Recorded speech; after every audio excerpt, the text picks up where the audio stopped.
Hey guys what's up, welcome to N academy. मेरा नाम है मयंक पांडे और स्वागत है आप सभी का इस कोर्स में जिसका नाम है various important bodies and institutions. ठीक है, तो देखिए आज हम तीन बहुत महत्वपूर्ण बॉडीज के बारे में बात करने वाले हैं। उसमें हम AICTE, यूनिवर्सिटी ग्रांट कमीशन और साथ ही साथ जो IITs है ना, तो उनके बारे में बात करेंगे। तो मतलब हम इनका नेशनल सिग्निफिकेंस कब स्थापित हुआ है, ये सब जानकारी जो है पूरी strictly examination point of view से पढ़ेंगे।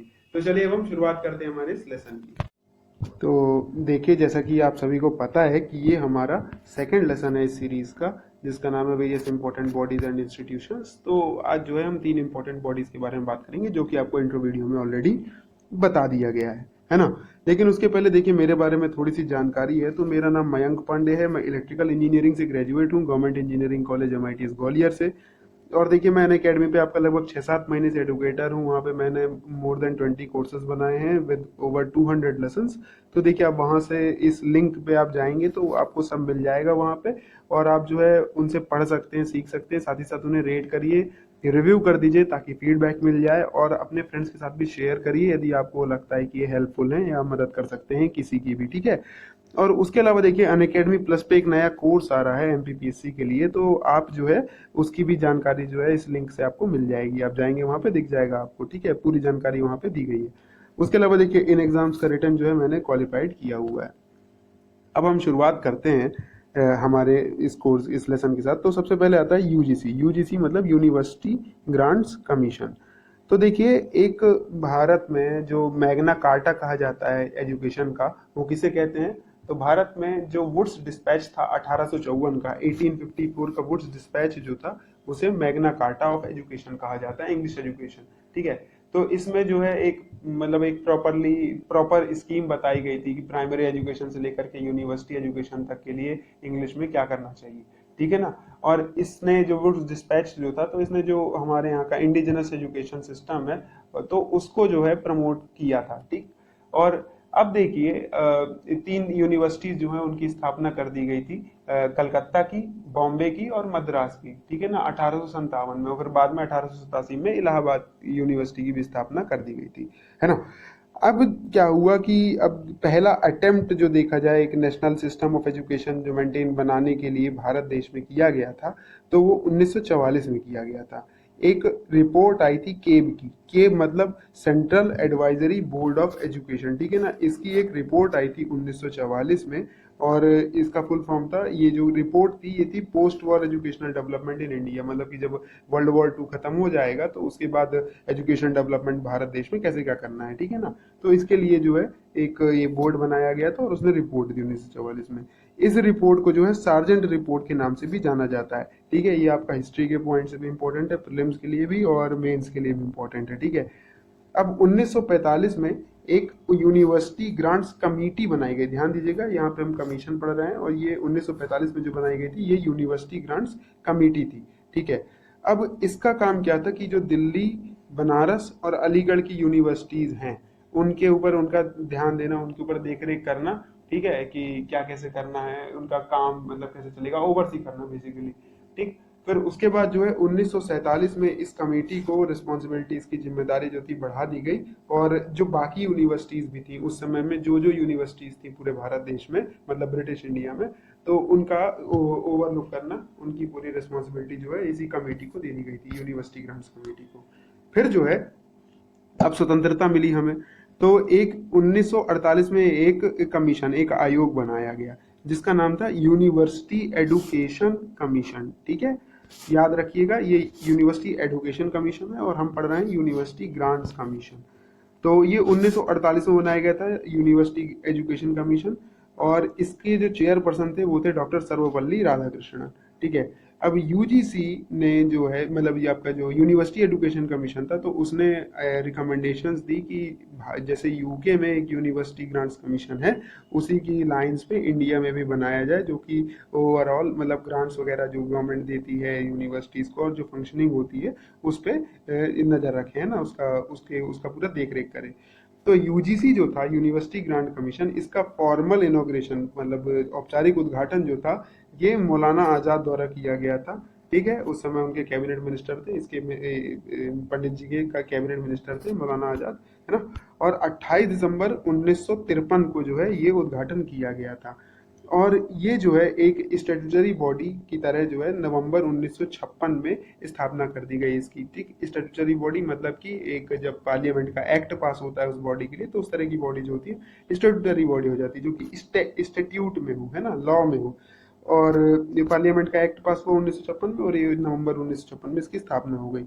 अब देखिए, यूनियन गवर्नमेंट ने, केंद्र सरकार ने फैसला लिया उस समय कि जो भी ग्रांट एंड एड होती हैं, जो पब्लिक फंड से जो भी ग्रांट्स एंड एड जाती हैं यूनिवर्सिटीज को, सेंट्रल यूनिवर्सिटीज को या किसी और इंस्टीट्यूट्स को एजुकेशन से रिलेटेड, तो ये जो है यूजीसी को रेफर किया जाएगा, है ना।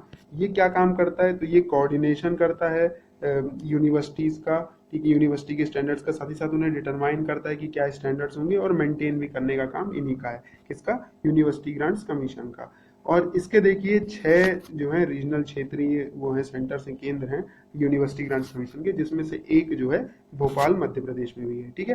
तो ये हो गया आपका यूनिवर्सिटी ग्रांट्स कमीशन। इसका काम हमने पता कर लिया, कब स्थापना हुई थी, थोड़ी सी इतिहास पता कर लिया, है ना, कैसे कैसे क्या हुआ था। सार्जेंट रिपोर्ट जो है बहुत इंपॉर्टेंट है, याद रखिएगा आप। मतलब यदि मेंशन कर देंगे तो बिल्कुल एडिशनल मार्क्स वो फेच करेगा आपके लिए। तो इस तरह की चीज़ें जो हैं आप ध्यान रखें। फिर उसके बाद देखिए, जो अब अगला इंस्टीट्यूट, जो अगला बॉडी है, हम उसके बारे में जानकारी लेते हैं, ठीक है। तो अगला जो इंस्टीट्यूशन है वो है AICTE। AICTE मतलब all India council for technical education, ठीक। अब देखिए 1943 में एक टेक्निकल एजुकेशन कमेटी बनी थी, वही केब के अंदर, central advisory board of education, है ना। तो एक टेक्निकल एजुकेशन कमेटी बनाई गई 1943 में।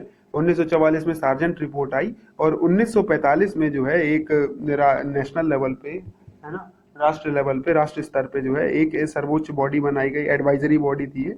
और इसका काम ये था उस समय कि एक आप सर्वे करिए और ये बताइए कि भारत देश में ये क्या क्या फैसिलिटीज अवेलेबल है टेक्निकल एजुकेशन के लिए, और ताकि और उन्हें किस तरह से सुधारा जा सकता है, जिससे टेक्निकल, जिससे जो है डेवलपमेंट हो सके, ठीक है ना। तो उसके बाद देखिए 1987 में एक AICTE एक्ट पास किया गया, है ना। और इसके बाद जो है ये एक स्टैट्यूटरी बॉडी की तरह AICTE की स्थापना हो गई। अब जो है 1986 की जो पॉलिसी थी, नेशनल पॉलिसी ऑफ एजुकेशन 1986 की, उसमें भी कुछ शक्तियां जो है AICTE को प्रदान करी, जैसे कि ये नॉर्म्स एंड स्टैंडर्ड्स जो रहेंगे उनको मेंटेन करेंगे, ठीक है।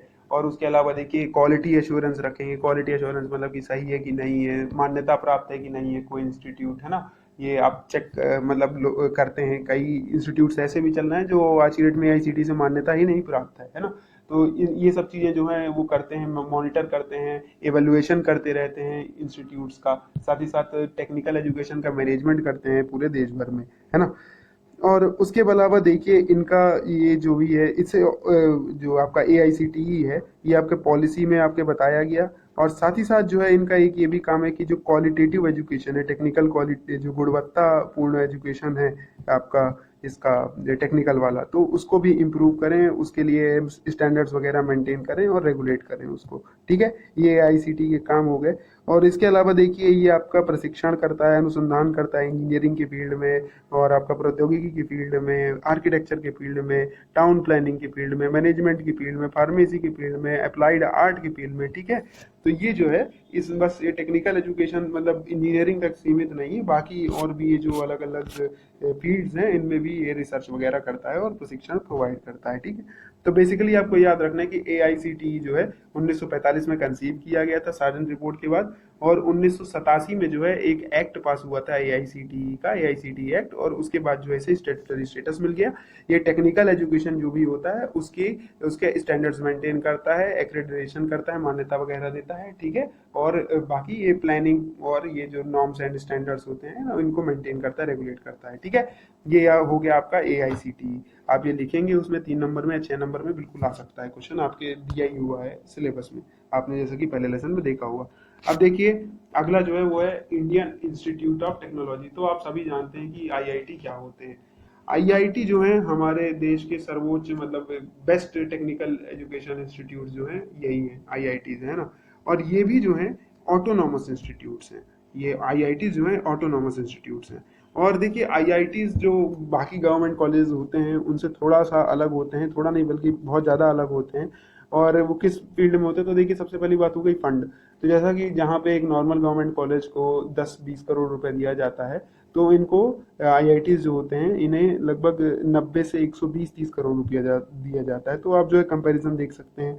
फिर उसके अलावा देखिए इनका जो फंक्शनिंग होती है, तो ये इंस्टीट्यूट ऑफ टेक्नोलॉजी एक्ट 1961 के तहत जो है अपनी फंक्शनिंग करते हैं। और इसके अलावा देखिए इन्हें जो है इंस्टीट्यूशंस ऑफ नेशनल इंपॉर्टेंस जो है इस तरह डिक्लेयर किया गया है इस एक्ट के तहत। तो अब इनका क्या रहता है कि ये अपना खुद का करिकुलम फ्रेम करते हैं, किसी से ऐसा कुछ बाध्य नहीं रहते कि बनाना पड़ेगा। उसके अलावा देखिए अपना फंड जो है अपने हिसाब से खर्चा कर लेते हैं, और मतलब यही टेक्नोलॉजी वगैरह में इम्प्रूव करने के लिए, रिसर्च करने के लिए। और बार बार जो है हैसल फ्री रहता है, मतलब ब्यूरोक्रेटिक जो रेड टेपिज्म आ जाता है ना, तो इससे ये फ्री रहते हैं। और जो भी रिसर्च वगैरह रहती है उसको यहाँ पे खूब ज़्यादा प्रमोट किया जाता है। ठीक है, उसके लिए पर्याप्त क्योंकि फंड भी रहता है। उसके अलावा देखिए ये जो आईआईटीज हैं इनके साथ साथ एनआईटीज जो हैं उन्हें भी इंस्टीट्यूट ऑफ नेशनल इंपॉर्टेंस का जो है स्टेटस दिया गया है। अब देखिए इसमें एक्ट में जो है सारी जो आपका इंस्टीट्यूट्स ऑफ टेक्नोलॉजी एक्ट है, तो इसमें इनकी सारी पावर्स, ड्यूटी, फ्रेमवर्क जो है दे दिया जाता है। और ये जो आईआईटीज होते हैं इनको ऐसा गवर्न करने के लिए एक दूसरे से जो लिंक होते हैं, तो एक आईआईटी काउंसिल बनाई गई, कॉमन आईआईटी काउंसिल बनाई गई है। उससे जो होते हैं सारे आईआईटी जो होते हैं लिंक होते हैं। और ये जो होता है जो मिनिस्टर ऑफ जो ह्यूमन रिसोर्स डेवलपमेंट होते हैं, है ना, तो वो जो होते हैं इस आईआईटी काउंसिल के एक्स ऑफिशियो चेयरपर्सन होते हैं। वही इसमें जो ओवरऑल देखा जाता है एडमिनिस्ट्रेशन, तो ये इन्हीं के द्वारा देखा जाता है, आईआईटी काउंसिल द्वारा।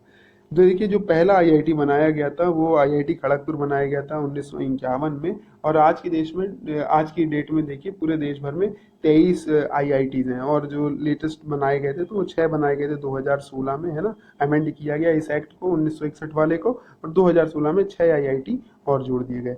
इंदौर में आईआईटी कहाँ पे है? इंदौर में है ना। अब ये माफ करिएगा, मध्य प्रदेश में आईआईटी जो है इंदौर में है ना। और उसके अलावा अब आप मुझे ये कमेंट करके बताइएगा कि इसकी स्थापना कब की गई थी, ठीक है, इंदौर वाले आईआईटी की। और बाकी ये देखिए आईआईटीज में बस यही खास बात होती है कि इनकी फंक्शनिंग जो रहती है ऑटोनॉमस रहती है, और कुरिकुलम वगैरह अपना खुद ही डिसाइड कर लेते हैं। और कोई बाकी इसमें आपको कोई समस्या आ रही हो इस लेसन में, तो आप जरूर बताइएगा कमेंट करके। तो आज हमने यूजीसी के बारे में पढ़ लिया, एआईसीटी के बारे में पढ़ लिया, साथ ही साथ इंडियन इंस्टीट्यूट ऑफ टेक्नोलॉजी जो है इनके बारे में पढ़ लिया। हाँ, आईआईटीज के बारे में देखिए थोड़ा सा एक और बात है कि इनके ऊपर बहुत ज़्यादा इनका वो भी रहा है, क्रिटिसिज्म भी रहा है कि ये जो है यहाँ से पढ़ते हैं, पब्लिक जो टैक्स पेयर है उनकी मनी लेते हैं, फिर उसके बाद अमेरिका वगैरह चले जाते हैं और वहाँ पे नौकरी करते हैं। तो ब्रेन ड्रेन वाली जो फिनोमिनन है वो आईआईटी से बहुत ज़्यादा रिलेटेड है। मतलब टॉप क्वालिटी एजुकेशन लेके आप यहाँ से शिक्षा लिए, वो चले गए अमेरिका में, वहाँ पे कंट्रीब्यूट कर रहे हैं। तो देखिए 1990 तक ये वास्तव में बहुत बड़ी दिक्कत थी, बहुत ज़्यादा होता रहा था ये। पर उसके बाद देखिए जब से 1991 से लिबरलाइजेशन को फॉलो किया है इंडिया ने, तब से जो है आईआईटीज वहाँ जाते जरूर हैं और हायर एजुकेशन लेने के लिए, फिर बाद में जो है लौट के भारत देश की तरफ भी आते हैं।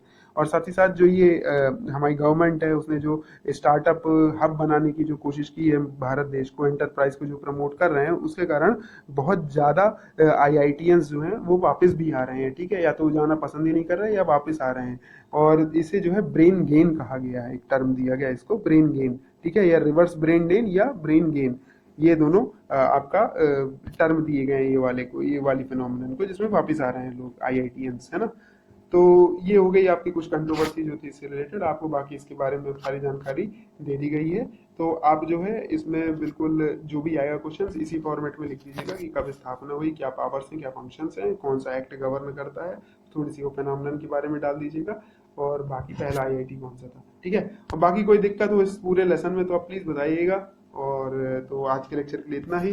Thank you, have a good day and stay tuned at Unacademy for more such videos.